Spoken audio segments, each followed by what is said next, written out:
Here we go, Les. Okay, thank you.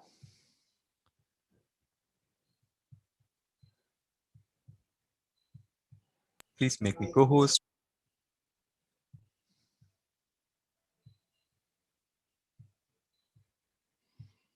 There we go.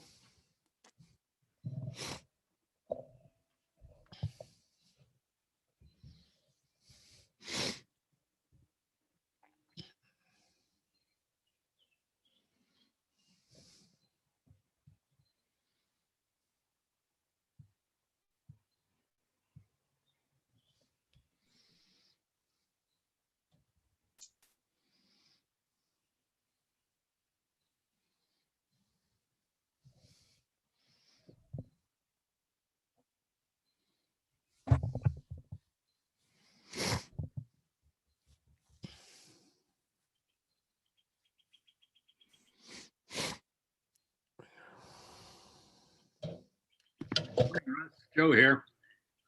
Hi, everybody. Hi, Bruce. Good morning, Russ.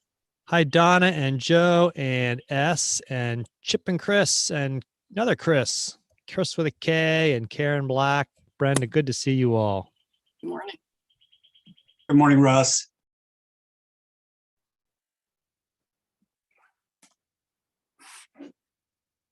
How's everybody today? I was just telling someone that it's 19 degrees here and it feels so nice. 19. Where are you? I'm in Virginia. It's so cold. 19. No, 19 is delightful if you're measuring it in Celsius. Oh. Gotcha. You got me. One of my this isn't one of my top 10 travel tips. I've got two bonus tips today, but I probably should make this one of my top 10 is learn the metric system. I've traveled abroad a lot, and everywhere else in the world, they use the metric system. So a couple of things I've learned to be handy with. Well, I learned to be handy with a lot of the metric systems. So weights and distances. But the biggest one is temperature, because you go outside and you see a sign on like they have signs just like we do, that tell you the temperature over a pharmacy or on a street, and it's flashing the temperature. You're wondering what it is, and it says it's 11. It's cool, but I tell people the perfect temperature is like 20, 21 Celsius. That's 70 to 71 degrees, which is, I think, the ideal temperature. I like your mic, Russ. Thanks. It is a Samson QU2 unidirectional, and I bought it about a year ago when I started. Before I was with Get Set Up, I started teaching online, doing sessions, presentations online, and the couple things we learned was that sound is more important than video, and that the best sound is with a unidirectional mic. That means it only picks up what's in front of it. And these mics that we have here on our earbuds, or however we have them, or from our laptop, they pick up sound everywhere around us. That's why when my son is talking to me while he's washing the dishes, he lives down in Richmond, and it sounds like he's in the middle of there's a freight train going by, and he's just running the water in his sink. So it's a Samsung. Could you repeat the product?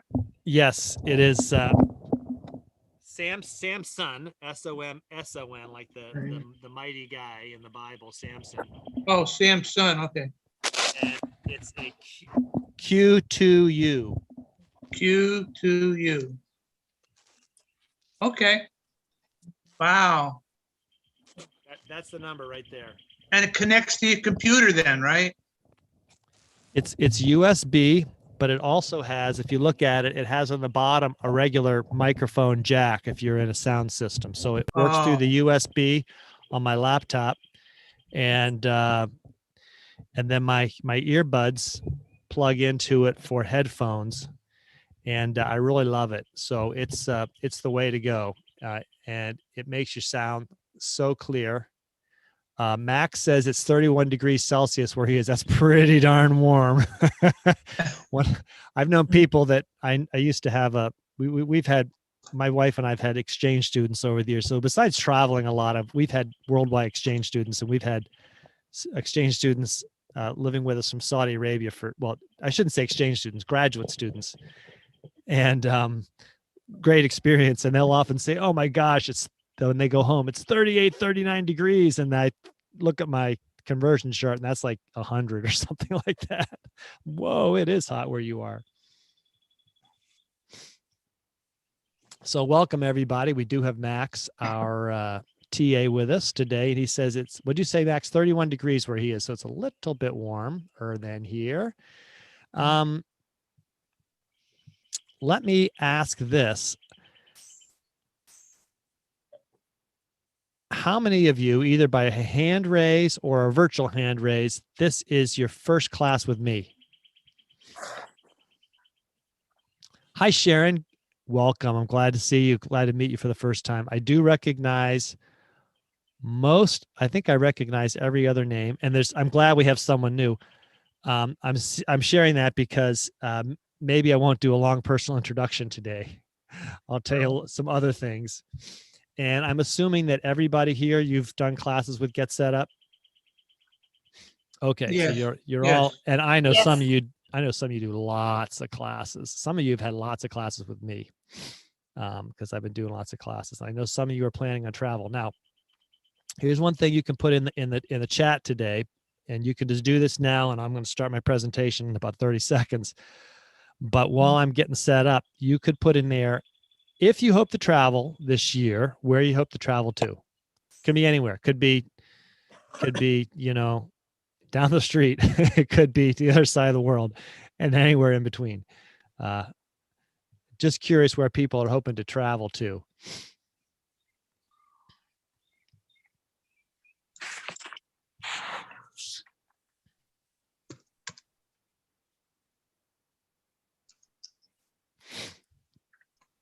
I am hoping to travel. I'm beyond hope. I have plane reservations to travel to Maine in 2 weeks. I'm going to go visit my son and daughter-in-law and grandson. We'll see our grandson for the second time because he was a COVID baby. He was born March 27th of last year. So we've seen him once. And I am planning to travel up to Cumberland, Maryland. Whoa, that's a long place. We're talking about 70 miles for a weekend. But my big hope is I'm actually hoping to get to the UK or Ireland this year to do a little research. One of the fun things about being someone who teaches travel classes, at least from my perspective, is I have to be able to travel, right? I mean, what good is it for you to learn from someone who talks about travel, never travel? So that's a hope of mine, is to get back over to Scotland or Ireland, which should be fairly easy to get to. So I'm going to check the chat. I'll just list what I see so far in the chat. Okay, so by the way, Max is our TA. I welcomed Max before. If you have any issues or question, please reach out to Max. Donna's hoping to go possibly to Alaska. Wow, that's great. This is the time of year to go there. Karen wants to go to Idaho and Arizona. I've been to both. I used to live in Idaho. Fabulous place to go. Go there during the summer and go up to the Sawtooth Mountains. Chris is hoping to go to North Carolina. Wonderful. I wonder, is it the Outer Banks? Martha wants to take a road trip to California and Texas. Don and Kathy want to go to Vietnam in September. Oh, it doesn't look too likely, but I hope you get there. That's a place I actually want to go someday. Chris wants to go to Australia and North Carolina. Great.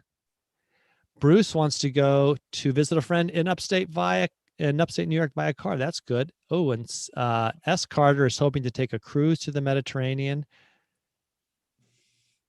Joanne's going to go to Tulsa, Oklahoma.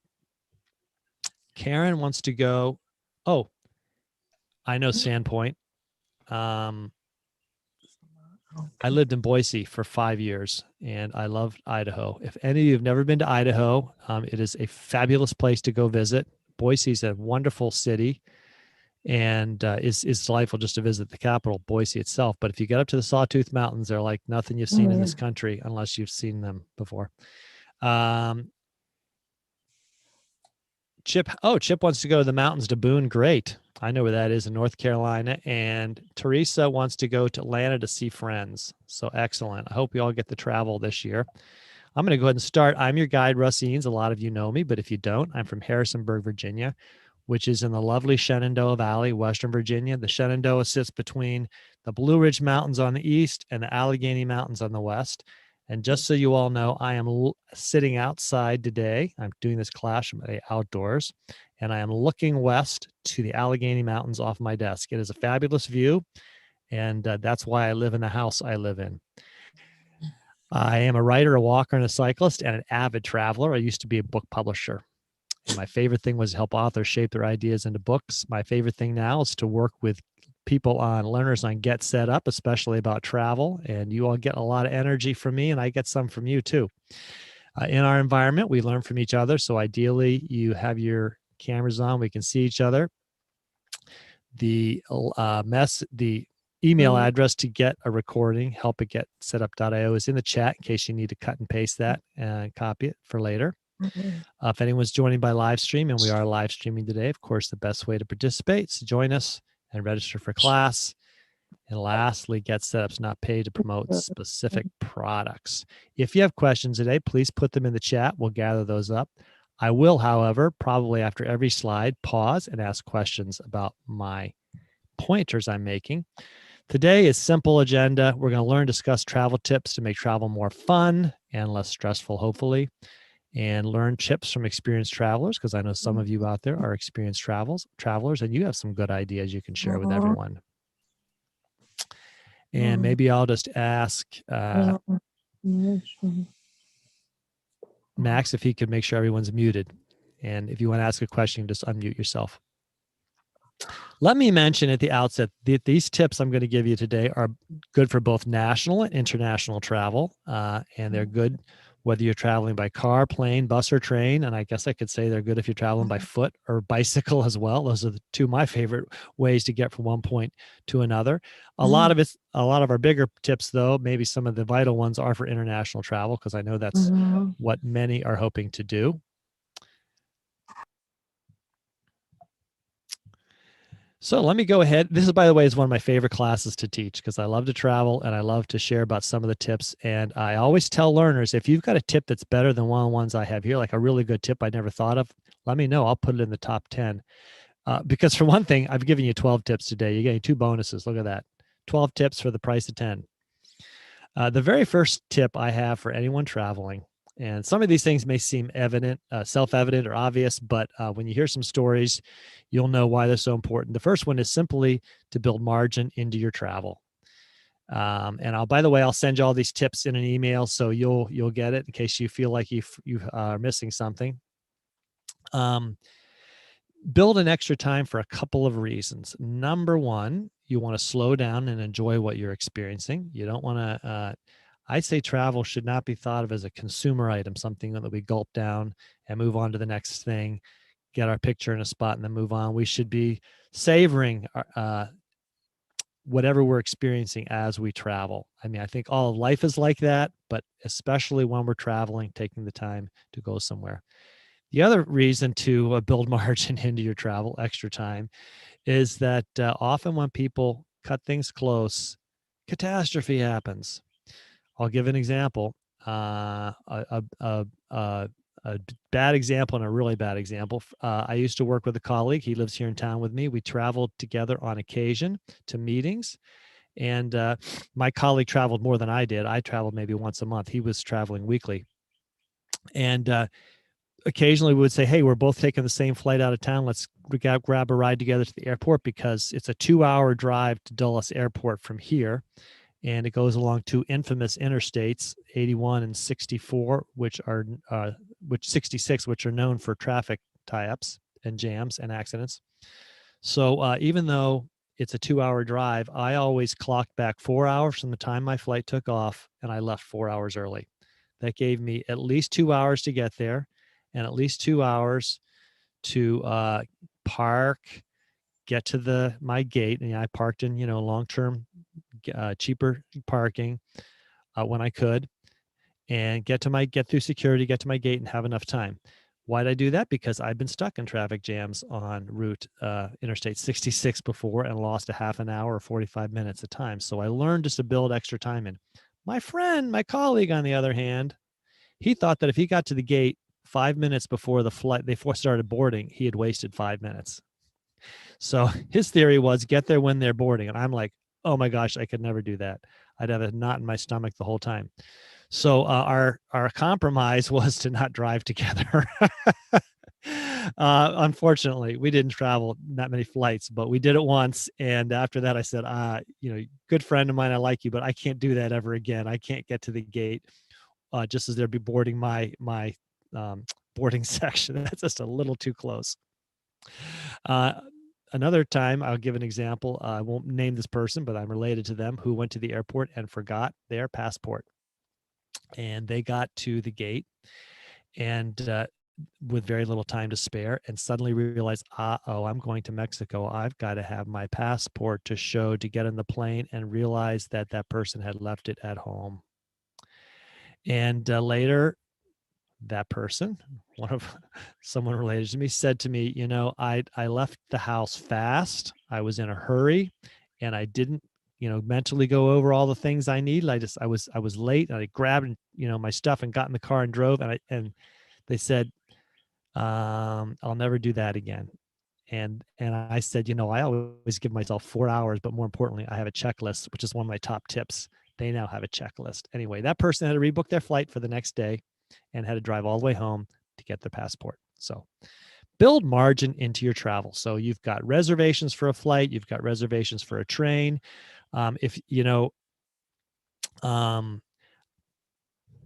European trains, for example, if you're catching a European train, they're on time. Don't think that they're going to be late and you got 5 minutes to waste. They're on time. When they say they're going to arrive and leave, that's when they arrive and leave, generally. So no matter what kind of transportation you're taking, build margin in so that you can relax and enjoy yourself. Any questions about that? Or anybody got a bad experience similarly with not building margin into their travel? Okay, let's move on. Tip number 2. Use a checklist to plan and as you get ready to leave. So there's 3 steps of a checklist. The first checklist is as I'm planning my travel. Have I made my reservations? Let's say you're going to go internationally. Is my passport current? But if you're in this country, is my driver's license expired or not? I know somebody who tried to get on a plane with an expired driver's license. It did not work. They're like, oh yes, I knew that. I saw that last month and I forgot about it. By the way, I believe by October of 2021, they may have delayed this. I have to research it, but you have to have one of these new security types of driver's licenses to travel internationally. I have one. The way you can tell them is they have a little star on them. You see a little star in the upper corner of my driver's license. I forget, someone else out there probably knows what that's called. I'm drawing a blank at this second on what the term for that is, but it's a enhanced security driver's license. And as far as I know, it's October 2021. And I don't know that they've changed that deadline. I can imagine it might happen because a lot of DMVs are backed up and have been closed over the pandemic. But that rule was, we've known that for years. It's not like this came on as suddenly. I got my driver's license like this 2 years ago. So I knew 2 years ago that I had to have that updated driver's license. So that's a kind of planning thing that you need to know. So have I made my reservations? Have I made lodging plans if I need to? Have I figured out how I'm getting to the airport or back? There's a whole host of things, and I'm going to do a class on how to take how to plan international travel and some of the things you need to know. Is my passport expired? If you're thinking of traveling out of the country this year and your passport needs to be renewed, better get it renewed. They're slower. They're not too slow with that, but everything that they're doing is slower. And then when it comes to leaving or getting ready to go, Thank you, Don and Kathy. Real ID. I knew there was a term for it. I couldn't figure out what it was. It's called Real ID. I have a checklist for packing, everything I need to take along with me. I go down that item by item by item. Because I used to travel generally flying once a month, I had that checklist sitting in my closet. And when it went, and I had my suitcase under it, and I just went in and pulled out the checklist, put up my suitcase, went through it and didn't forget anything. And then my checklist also has things I do when I leave the house. If you are like my wife and me, you get in the car to travel somewhere, whether you're driving 9 hours to visit a child or you're going to the airport, and you get halfway down the street and you think, did I shut off the oven? Did I lock the door? Did I turn down the, all these questions. Suddenly your mind starts to think through that. I have all that on a checklist now. And there's a little section of the checklist is called as you go out the door. Is the thermostat where you want it? Is the oven off? One thing after another. And there are some things that are the checklist for the day, and there's some things that are checklists for the week. For example, we have a cat. On the checklist for the week before, have we got someone to come in and feed the cat and clean the cat litter? Those are the kinds of things you want to have. So develop a checklist. If you're interested, I can send you mine. But there are also checklists you can find online for travel, and I can also send you some links to that. I'm finding myself a little bit rusty on some of my travel plans, and I've got to remember what some of those things are I have to do before I go on a trip. For example, I forgot until the other day that if you're going to travel out of the country, you need to tell the bank or the credit card company that your credit card is going with you to another country. So, any questions about those checklists? Bruce? Just unmute yourself. Okay. Getting back to the driver's license, I live in the state of New York, and I do have an enhanced driver's license, but I don't have the star in the upper right-hand corner, but they have an American flag in the lower right-hand corner. So I think it may vary with states. I don't know. But you could be right, Bruce. I just know that they call it Real ID, and I'm looking on mine to see if it says on here that it's Real ID. I know it is. And I know that when I went in to get it done, does anybody else out here know? I thought that star was the thing that indicated it was Real ID because I'd seen that anywhere. Maybe one of you has an experience that can say anything else about it being a Real ID. Well, this is Joe, and I think it's universal to have the star because I got mine in Georgia, and I've had to come to Alabama to take care of my mother, who's since passed, but Alabama had a cutoff date to get the star for November. So Okay. I think it's universal, the star that shows that you're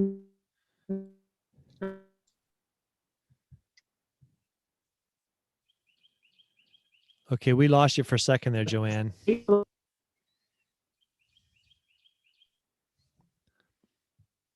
a flyer, travel. So they were saying that if you don't have it by November, that you wouldn't be able.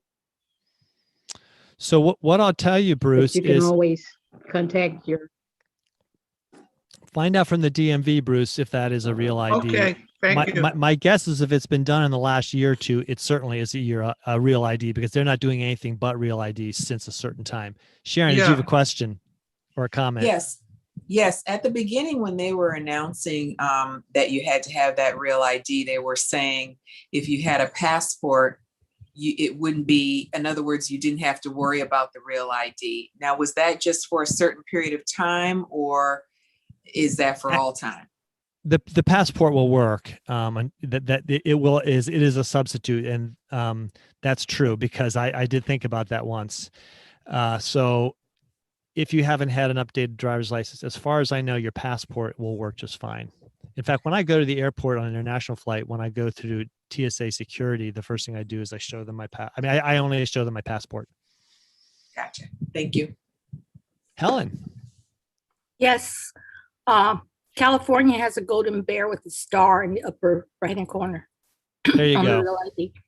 And also, my husband had read, he mentioned it to me too, that the the deadline for a real ID has been extended because of COVID. So I don't know what Oh. exactly what it is. I think it's another year and a half or a year. You know what? Thank you so much, Helen. As I researched that, I made a note to myself. I'll find out what the new deadline is. And I'll mention that because that's a very important tip that people need to know. And it's a relief for some of you that you don't have to make that one. I'm going to move on to the next tip. The next tip is take a carry-on suitcase only if you're flying. I do a whole class. I did it yesterday on how to pack a carry-on suitcase for a 2-week trip. And if any of you took that class, you know what I taught there, and you can come back that next week to that class again, or anyone else who hasn't had that class. I have several reasons why I put everything in a carry-on. One, I'd like to take less with me. Number two, when I'm traveling somewhere, either domestically or internationally, I love to arrive at my destination on the plane, get off the plane, and I have everything I need and I go. I have had bags delayed at the airport when I used to work. Never had a bag that was so vital, like I couldn't, didn't have my necessary stuff on it, but I've had bags delayed and for days at a time. And so I always say, put everything in a carry-on. You know you have it, and you right away move on to No woman is going to carry one bag. That's insane. Joyce, you got to come to the class because there's a lot of women in that class will tell you got to have a carry-on. So don't just take it from a man. There's a whole bunch of women in there that tell you they only can't take a carry-on. Yeah. Well, I mean, I just say, I just can't say everything I got to have is only going to be on that carry-on.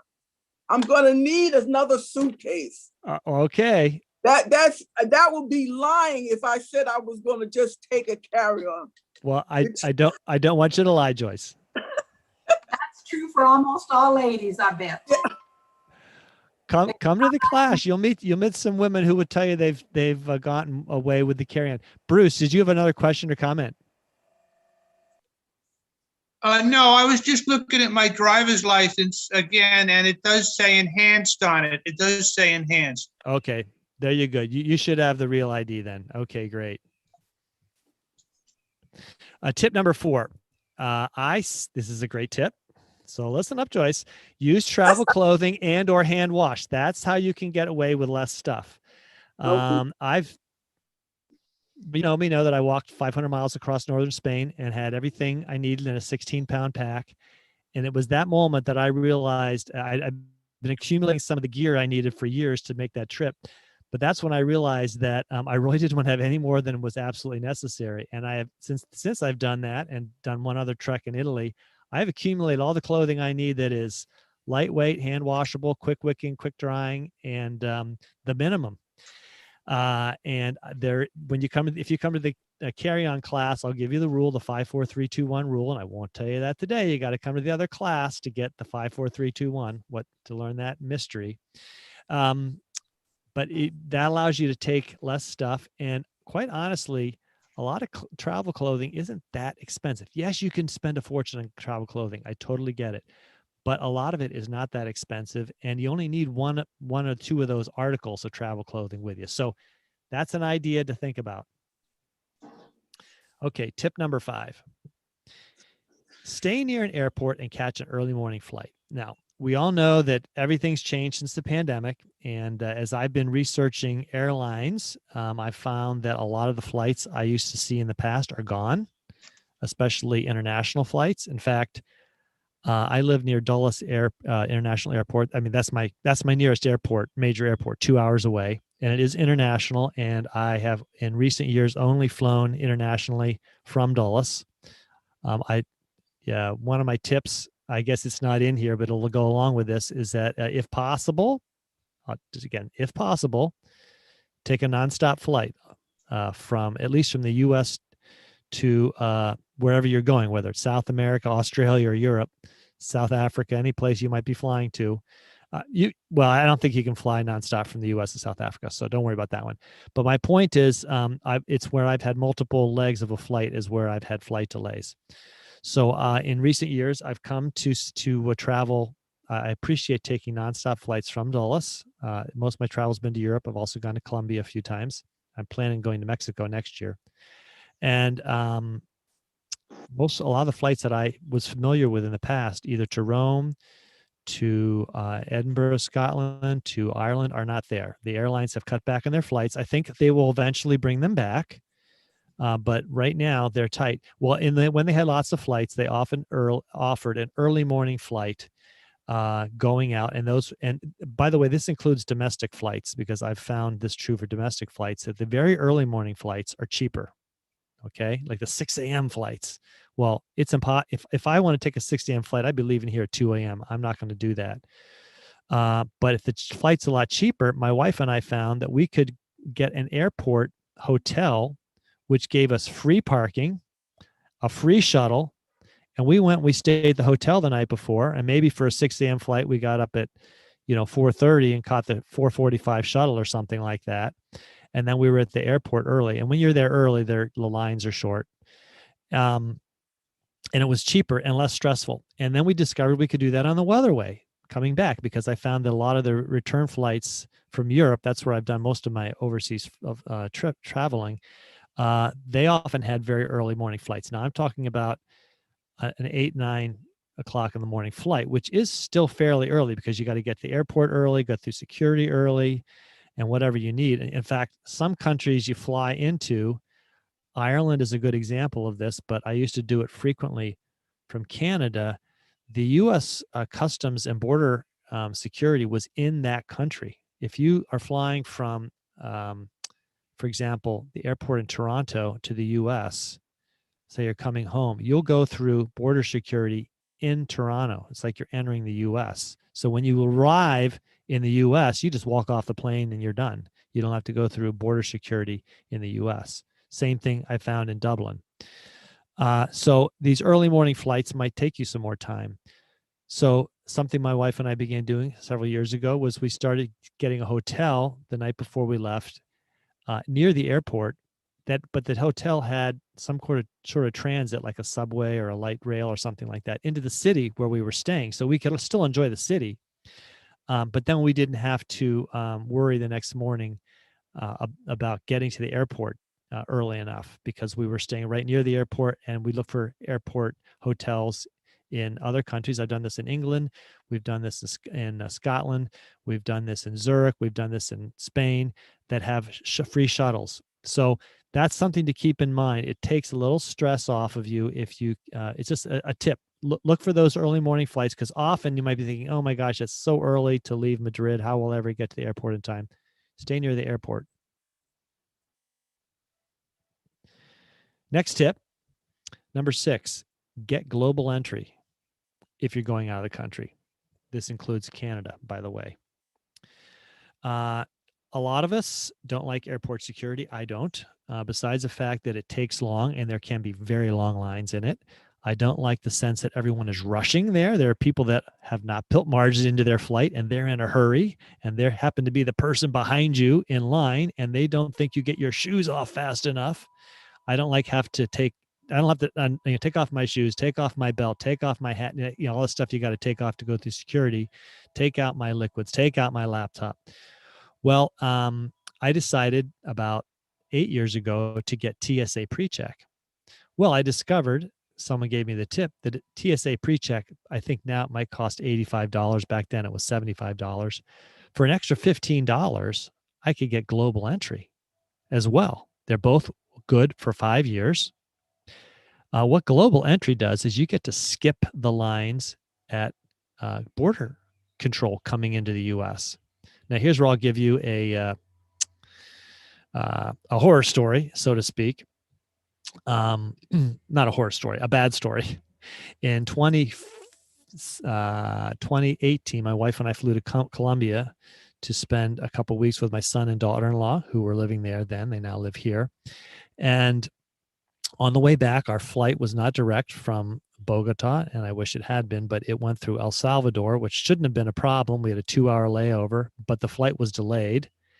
And then for reasons we don't fully understand, they made everyone that was waiting at the airport who'd already been through security in Bogota and who had deplaned and not left the airport, we all had to go through security again. And we had to take every single item out of our suitcase, piece by piece, show it to them. So our layover, which is supposed to be about 2 hours, and ended up being, I think, over 6 hours, maybe 7 hours.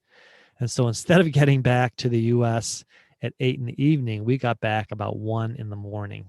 Well, we got off the plane at 1 in the morning, and because of the way the plane was deplaned or deboarded, we were about the middle of the security line. Well, we were 200 people on this plane, and we had 100 people in front of us.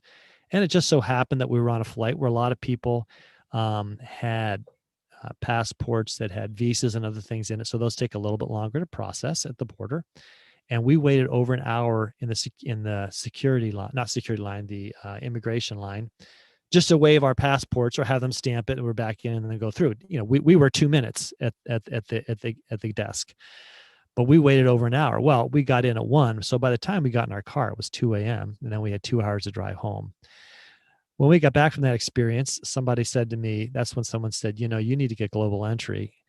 And I discovered a global entry. So I got it after that, by the way. The next time I flew internationally, I came back, and you slide your passport into a kiosk. You put your fingers on the screen. It's a biometric security. Answer about 10 questions on the screen. It looks at your face, looks at your fingerprints, and says, you're good to go. And you walk on through. You are done. You hand someone, as you exit, your little slip of paper, and you're done. That takes maybe at most 5 minutes. And so I've been doing that since 2014, I think, every trip I've come back.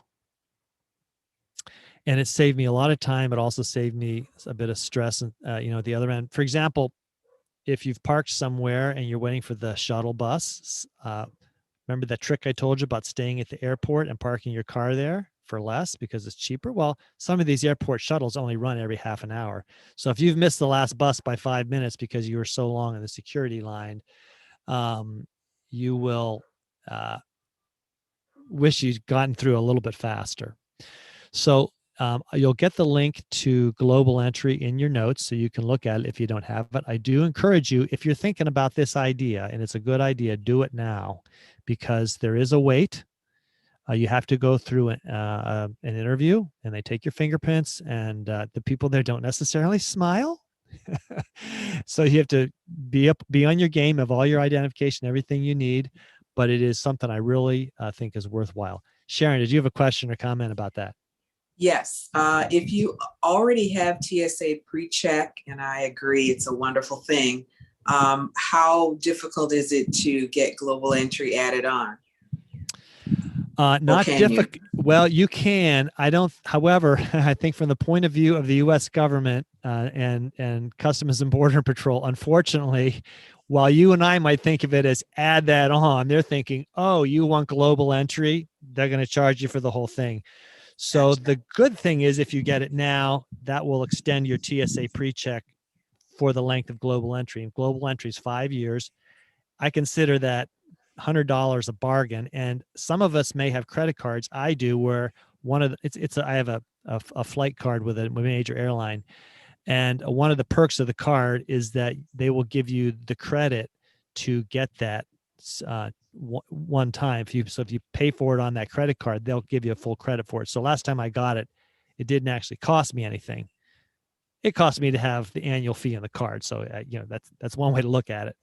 But I think from the point of view of Customs and Border Patrol, they're probably thinking, that's my guess, Sharon. So if you research it and find out, let me know.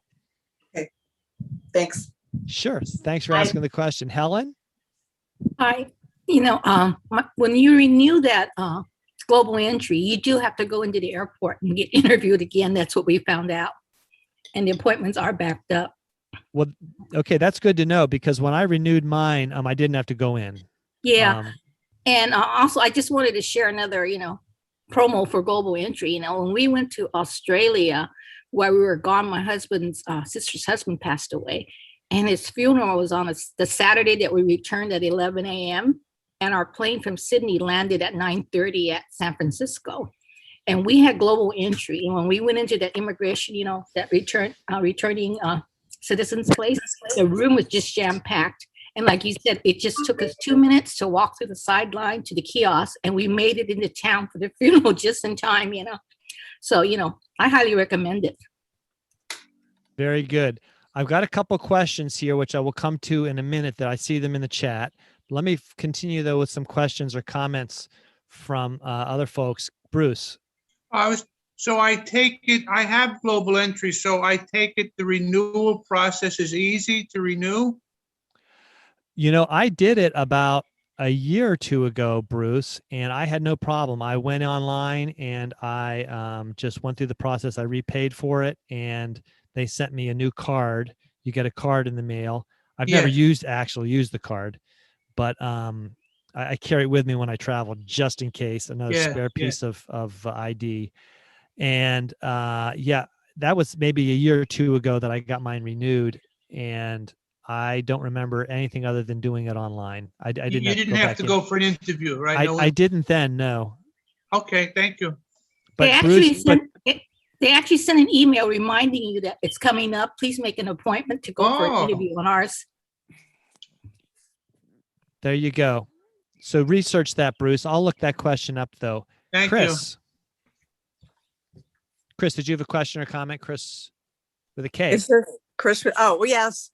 You mentioned your credit card. I'm about to, or I need to get another credit card and would like to get one that was best for travel. Do you have any suggestions?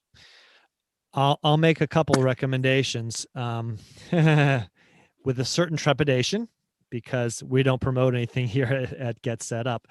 I have had 3 travel cards over the years that all had a fee. One of them is United Mileage Plus, because Dulles Airport is United Hub, and because I flew with them, I had frequent flyer miles and frequent flyer status, and I got extra points by using the card. So United Mileage Plus is one. Another one I have is also an American Express card with, which is branded with Delta Airlines. So those are the 2 major airlines I tend to fly on right now. I have an ID with American, but I don't use it. And often when you sign up with one of those cards, they'll give you free miles. So they'll give you a bonus miles. There's another one that's name I'm forgetting right now that is I'm forgetting the name of it. It's with I'm forgetting the name of the bank, but it's probably the most used travel card, but it's not branded with a specific airline. They just give you the credits of miles, and you can transfer those to several of the major airlines. I'll try to put the name of that credit card in the notes for you. See that one. All those have associated fees. You do get perks with them, like they give you free passes to the lounges. They also give you free checked bags, and they allow you to be like in the second boarding group. So those are some of the perks that go with them. I keep them just because of those small perks, and I do know that if you have, I don't currently have like a silver gold status with United anymore, and I probably never will again. But I do know that by having some of those branded cards with the airlines, they might give you a little extra special treatment at the gate if you need it. Like they might move your seat, or I used to find with United that they would rebook me on flights. They would move me right to the front of the line. So I'll look up the name of that other card, Chris, and I'll put that in the notes. Thank you. Cease, did you have a question or comment? Yes, I did. I've had the TSA pre-check, but I never paid for it, which is interesting. And I don't know whether it would do it now or not. But for quite a while I had it, and it was like, okay, maybe it's my age. I'm not sure why I got the pre-check for free. Then, like I say, then after that, though, it was like, okay, I don't have it anymore. Apparently, I'm not sure what happened, why I was given that for free. I think I can explain that, Cease. Okay. Early on in the program, the major airlines tended to give it to certain passengers. I experienced the same thing, and I knew other people that got it. What they got was they got TSA pre-check on their boarding pass, but it was inconsistent. And so what that meant was it was kind of like a gift from the airline for that flight to you. Hey, here's something we're going to offer you. But unless you have the actual status, you can't be guaranteed to get it every flight. And even after I had it, I once found that it wasn't on my boarding pass. And I went to the airline and said, I have TSA pre-check, please put that on my boarding pass, because I wanted to go through pre-check line. The pre-check lines, by the way, sometimes I've been in airports where the pre-check line was longer than the regular security line, but people were moving very quickly through them. Yeah, so there is a difference between having it given to you on your boarding pass by an airline and actually having that status. That makes sense, because I was always traveling on American. Yep. I had that happen to me. Thank you. Martha got the name. It was on the tip of my tongue. Chase Bank. Yes, Chase Bank has a card. And I can't remember the name of the card, but it is it's worthwhile. I had it for several years, and I did a lot of things with it. Some of these cards also give you no foreign transaction fees, and they'll also give you free insurance coverage if you rent a car. In other words, they'll always tell you at a foreign car desk, you're liable for all the damage in this car, and they try to sell you an upgraded insurance package. And if if your card has it on it, the card will cover that. Did you not have another question, Bruce? No, I just wanted to agree with you that in the beginning, the TSA pre-check was given to you, but it was inconsistent. I had the same experience. Yep. So let me just say a quick answer to a question in the chat. Norma asked about what kind of questions they ask the security. Nothing particularly dangerously intrusive. I'm sure you have to have your whatever. I believe I might have had to have my birth certificate. I'm forgetting. It was a long time ago. I had to have enough my passport, everything I needed for them to be sure I was who I was. And honestly, I was very compliant, didn't joke around with them. Person that interviewed me didn't look like they were in a mood to joke. It's very serious business. Customs, CBP, Customs and Border Patrol. Yeah, that's what that is. Let me go on and get through some of the more of these tips. And this one is tip number 7 is keep your passport on you while you're on the plane. When I fly overseas, I've taken always a red-eye flight. And when I arrive at my destination in Rome or London or Paris or Berlin, it's like 2 or 3 in the morning my time, and it's bright and early, sunny, great morning there, 8 o'clock or 7 o'clock. And I may not have all my, all the tumblers working correctly upstairs here because it's the middle of the night. And one of my rules is I don't, unload my bags and put stuff all around me in the seats, put things in the slots in the front and put things here and there. And my flat out rules, my wallet and my passport are in my pocket. I don't even take them out and put them in a bag. Why? Well, I know a guy who traveled to South Africa with his family. It was a big family trip they planned for years. They were going to fly to Cape Town, and then we're going to get on a plane right away and go to Botswana. They've been dreaming of this for years. He got to Cape Town. He got off the plane, got to their border, security, and realized, oops, he didn't have his briefcase with him, which had his passport in it. Turned around, walked. This was maybe 15, 20 minutes after he'd gotten off the plane, turned around, walked all the way back to the plane, went to there, explained to the stewardess and people what his dilemma was. They looked and they said, I'm sorry, sir, your briefcase is gone. And so he was stuck in the South Africa airport, unable to get into the country and unable to go on with his family. So I always say my rule is keep that passport on you when you're traveling on the plane.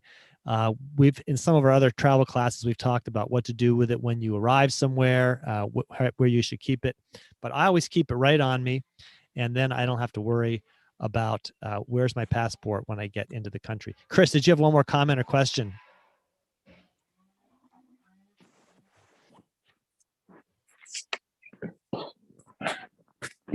Chris with a K. No. Okay, very good. Let me move on, see if I can get the last couple questions, tips in here. Tip number 8 is get a SIM card for your phone for the country you're traveling in. I cover more of this in a class, so I won't say lots about it today, but most of us should have cell phones that have SIM cards in them, and you can change that out when you get to another country. And you can get a plan that is better than anything you could pay for with your domestic carrier. So for example, I don't know what the rate is today, but the last time I traveled, Verizon Wireless would charge me $40 for a 30-day plan overseas and give me, I don't know, 200 megabytes of data and a certain number of calls and texts. I found when I went to Italy last time, I could put a SIM card in for $40 and I got 15 gigabytes of data and as many or more calls or texts. So I never had to worry about using data when I was outside a Wi-Fi environment. I've now found out about something called eSIM, and I'll teach more about that in my class about using your mobile phone. But that's something to think about. They're very common now, and it's usually you can get a package plus a SIM card for less than you'd pay for a package. Helen, question? I just had a comment about passports that I Yes. just remembered to make sure you have enough empty pages, because my sister and her hubby was returning and had to, go through Hong Kong. And Hong Kong has very strict rules. And they said she did not have enough pages in her passport for whatever reason. And it was a weekend, and they ended up having to stay the week and get in a hotel to go to the embassy on Monday. Wow. So it's a Wow. good idea to count your pages and see what the requirements are. Because Hong Kong, you don't leave the airport, but they make you get off and get back on and go through that rigmarole again. Wow. Yeah. Wow. Okay. Good tip. Tip number 9. I'm going to go through the last couple ones quickly here. Get cash before you go. And when you're traveling, use an ATM to get cash while you travel. There's several ways you can get cash before you go. One is some of the larger major banks actually will give you foreign currency to take with you before you leave the country. And also when you're traveling, so don't use those currency exchange things, and bring along your debit card and use an ATM to get cash while you're traveling.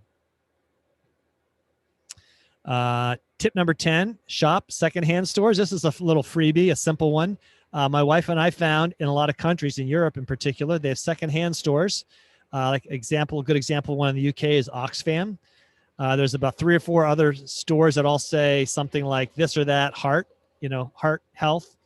And they'll have all sorts of nifty things from books to clothing. Some of it isn't even secondhand in these shops. And they're a very nice place to get souvenirs or clothing or something you want to take home with you. And 2 bonus tips I'll give you here. We'll go through these quickly. Number 11, locate the tourist information before you travel. Whenever I go to a major city and I'm flying there or traveling there, through a map, either a guidebook map or through my Google Maps, I always locate where the tourist information office is in that city. Why? The tourist information office will tell you so much that you need to know. They'll give you maps. They'll tell you the best places to eat. They'll tell you the types of tours you can take and how much they cost. And this is a new tip as of today, number 12. Use a multi-country adapter for your smartphone and devices. I have one of these that's just for Europe. And I'm going to stop the share and show it to you so you can see it better. For example, if you're traveling on the continent and you want to have an adapter for your device to plug into, you need this big thing right here. And the one in the UK looks even bigger. And then you have to plug your adapter in there and then the USB cable into that. So that's one way you can do it. But a simpler and easier way to do it is just to have one of these. This is like the thing you plug your iPhone into at home, into the wall. But these 2 little prongs are for the continent. And I just take this along. It's got my USB here, so I can charge my phone with that. Or even better, I picked this one up last time I was in Italy. This has 3 USB ports on it, and again plugs into the sockets in Europe. So I don't have to carry along a spare adapter just for changing, from one country to the American type of thing. And what I've showed you briefly on the screen, I'll share that again real quick. I've now found one that it is a single device and it has adapters on it, and you can switch off the adapter in the back for countries. So you can have one of these things and this little thing in the back comes off and you change it for whatever country you're going to. And look, it's got 4 ports. So I'm buying this one. It cost me $14. I've actually ordered it from Amazon. And this little thing in the back changes out. So, you know, if you've been to the UK, they have these big hefty 3-prongs because they have 240 volts. And then the continent, they have these two. Mexico is like the US. So What is the name? well, I'll give you the name in the notes, what I just ordered from Amazon. I'm going to try it out, but I like these because you only just need this one thing. You don't need to bring along extra chargers. And I have 2 different types of cables. One is for my iPhone and iPad. By the way, you can use this for an iPad. And I have a cable for my camera because it has a slightly different cable. And the camera also will work with powering up my little battery pack that I carry along as a spare. You'll learn that in the using your mobile phone for travel class. I'll show you about batteries. So we're just about out of time. I got time. I'll take one more question. Anybody got a question about anything I've shown you so far? I have a comment. Yes. When I travel internationally, I always just use my Chase credit card, and I don't get charged the upcharge. Chase doesn't charge me the upcharge. Right. Well, I take minimal cash, but usually I just use the credit card. So you're saying there's no foreign transaction fee? Right. Right. That Chase card does that. Also, Yeah. both of the branded airline ones I mentioned with American Express on Delta and United Mileage Plus and the Chase card also don't charge you foreign transaction fees. So those are nice things to know. Actually, most of the major cards these days that have some kind of awards, in order to give you a perk to draw you in to try their card, is they will tell you there's no foreign transaction fees. But that's a very good point, Karen. That saves you. And sometimes when you're at that in that country and you hand them the card, they can ask you whether you want to see the receipt in US dollars or in the foreign currency. Right. Well, I'm sorry we're out of time. This was a fun class. It's always my most fun class to teach, I think. And we'll keep on doing this. This is about a weekly class. I hope all of you that were putting up your travel hopes and plans achieve your hopes for travel this year. I hope I get mine too. And come back to more classes. You can come back to this class again, ask different questions. Have a good day, everybody. Thank you, Russ. Thank you. Bye. Yeah. Thank you very much. Bye. Bye.